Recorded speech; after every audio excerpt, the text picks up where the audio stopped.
안녕하세요. 군산 열린학원에서 준비한 중학교 1학년 과학 5단원 힘의 작용 중 두 번째 중단원인 힘과 우리 생활에 대한 학습을 시작하겠습니다. 이번 시간에는 알짜임의 개념부터 우리 일상생활 속에 숨어있는 다양한 과학적 원리까지 함께 알아보겠습니다. 사진에 보이는 공기 부양선은 어떻게 땅에 직접 닿지 않고 물이나 땅 위를 부드럽게 나아갈 수 있을까요? 하나의 물체에는 바람이 밀어내는 힘, 지구의 중력, 공기의 저항 등 여러 가지 힘이 동시에 작용합니다. 이처럼 한 물체에 여러 힘이 작용할 때 물체가 과연 어느 방향으로 움직이게 되는지 지금부터 힘의 규칙을 통해 살펴보겠습니다. 물체를 움직이게 하는 진짜 힘을 우리는 알짜힘이라고 부릅니다.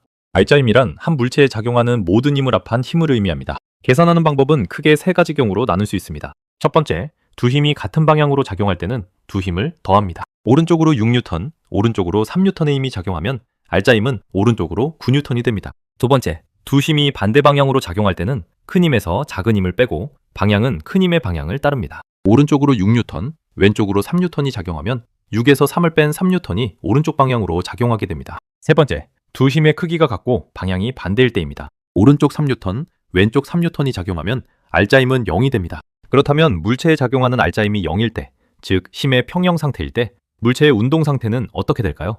결과는 두 가지로 나타납니다. 첫째, 원래 정지해 있던 물체는 계속 정지해 있습니다. 둘째, 원래 운동하던 물체는 일정한 속력과 방향으로 계속 운동합니다. 무빙워크 위에 가만히 서 있는 사람이 일정한 방향과 속력으로 이동하는 것을 예로 들 수 있습니다. 반대로 알짜힘이 0이 아니면 물체의 운동 상태가 변하게 됩니다. 야구 경기에서 타자가 날아오는 공을 치는 상황을 떠올려 보겠습니다. 타자가 힘껏 칠수록 작용하는 알짜힘이 커져 공의 속력이 변하게 됩니다. 또한 공이 날아오는 방향과 비스듬하게 힘을 가하면 공의 운동 방향도 바뀌게 됩니다.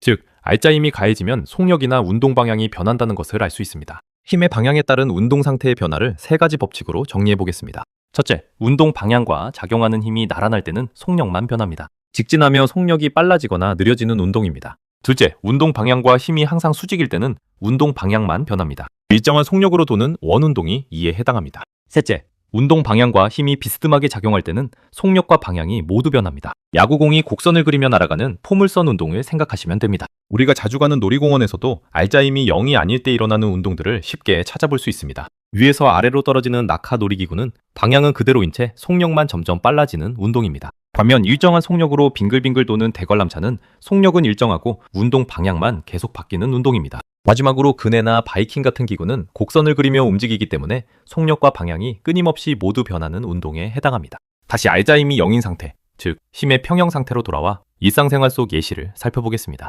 멈춰있는 물체들은 보이지 않는 힘들이 평형을 이루고 있습니다. 책상 위 시계는 아래로 떨어지려는 중력과 책상이 위로 떠받치는 힘이 평형을 이룹니다. 물에 떠있는 튜브는 가라앉으려는 중력과 물이 위로 밀어올리는 부력이 평형을 이룹니다.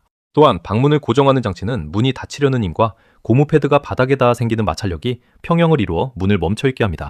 이러한 힘의 특징을 이용한 발명품들도 우리 주변에 많습니다. 아기 양말 바닥에 고무를 붙인 것은 마찰력을 크게 하여 미끄러짐을 방지하기 위함입니다. 수중 카메라에 가벼운 덮개를 씌우는 것은 물속에서 부력을 크게 만들어 무거운 장비를 다루기 쉽게 해줍니다. 우리가 매일 쓰는 키보드는 내부에 용수철을 넣어 누른 자판이 탄성력에 의해 원래대로 튕겨 올라오도록 설계되었습니다. 자전거 한 대에도 3가지 이상의 다양한 힘이 숨겨져 있습니다. 안장 아래에 있는 용수철은 충격을 흡수하기 위해 탄성력을 이용한 것입니다.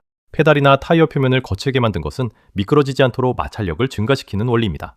반면 체인이나 핸들 회전축에 윤활유를 바르는 것은 부품이 부드럽게 회전할 수 있도록 마찰력을 감소시킨 것입니다.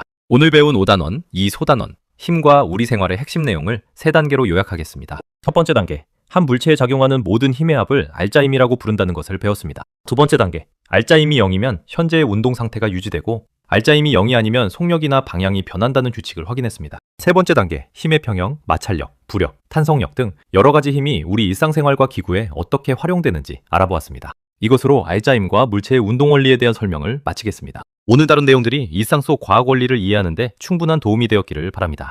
군산 열린학원의 강의가 유익하셨다면 구독과 좋아요를 부탁드립니다. 감사합니다.